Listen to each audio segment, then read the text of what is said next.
அனைவருக்குமே வணக்கம். சற்று முன் கிடைத்திருக்கக்கூடிய ஒரு மிக மிக முக்கியமான செய்தி ஒன்று வெளியாகியுள்ளது. சற்று முன் உதயநிதி இவர்தான் அந்த சார் குற்றவாளி கொடுத்த வாக்குமூலம் இது மாதிரி பார்த்தீங்கன்னா செய்திகள் வெளியே இருக்கு. இந்த பாலியல் விவகாரத்தில் பார்த்தீங்கன்னா உதயநிதி ஸ்டாலினுடைய பேரும் அடிபட்டு இருந்த நிலையில் தான் இப்போ பார்த்தீங்கன்னா உண்மைகள் அனைத்துமே வெளிவந்திருக்கக்கூடிய நிலையில் தான் இப்போ உதயநிதி தான் அந்த சார் அப்படின்ற மாதிரி இப்போ பரபரலாகவே பார்த்தீங்கன்னா பேசப்பட்டு வந்திருக்கக்கூடிய நிலையில் தான்.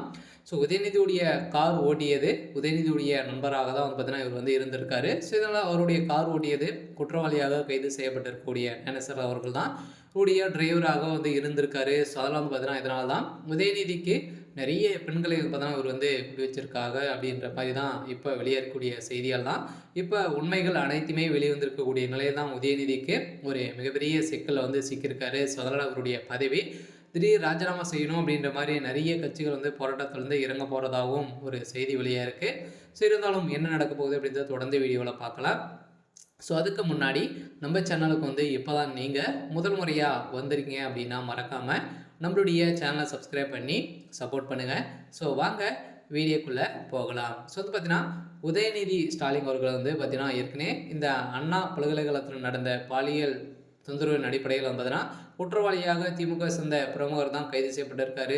இவர் கொடுத்த வாக்குமூலத்தால் திமுக சார்ந்த அமைச்சர்களுக்கு நிறைய ஒரு 6-7 அமைச்சர்களுக்கு இதில் தொடர்பு இருக்குது அப்படின்ற மாதிரி தான் செய்தி வெளியாயிருந்துச்சு.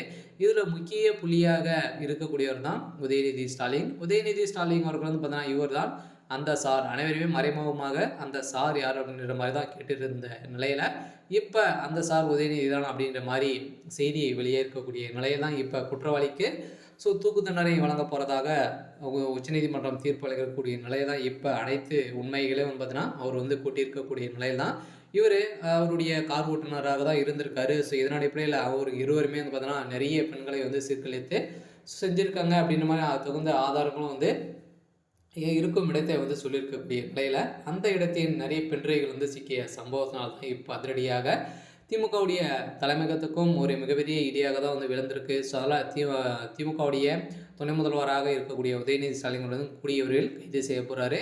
ஸோ துணை முதல்வராக பார்த்தீங்கன்னா அமைச்சர் துரைமுருகன் அவர்கள் அறிவிப்பு கொடுக்கலாம் அப்படின்ற மாதிரி தான் திமுகவுக்குள்ளே சில சலசலப்புகளாக ஏற்பட்டு வந்திருக்கக்கூடிய நிலையில் இப்போ அதிரடியாக உதயநிதி ஸ்டாலின் அவர்களே பார்த்தீங்கன்னா துரைமுருகன் வசமாக சிக்க வைத்திருக்காரு. அதனால் உதயநிதியுடைய ஒட்டுமொத்த கதையும் முடித்துட்டாரு அப்படின்னா திமுகவே துரைமுருகனுடைய கையில் தான் இருக்கிறதுக்கான அனைத்து ஏற்பாடுகளும் இருக்குது. இருந்தாலும் உதயநிதி ஸ்டாலின் அவர்கள் அவர் தான் இந்த சார் அப்படின்ற மாதிரி குற்றவாளி கொடுத்த வாக்குமூலத்தாலும் கிடைக்கப்பட்ட ஆதாரத்தின் அடிப்படையில் இப்போ கூடிய விரைவில் கைது செய்ய போகிறாரு. சரி, ஓகே, இன்னைக்கான அப்டேட் பார்த்தீங்கன்னா இதுதான். ஸோ மறக்காமல் நம்மளுடைய சேனலை சப்ஸ்கிரைப் பண்ணி சப்போர்ட் பண்ணுங்கள். தேங்க்யூ.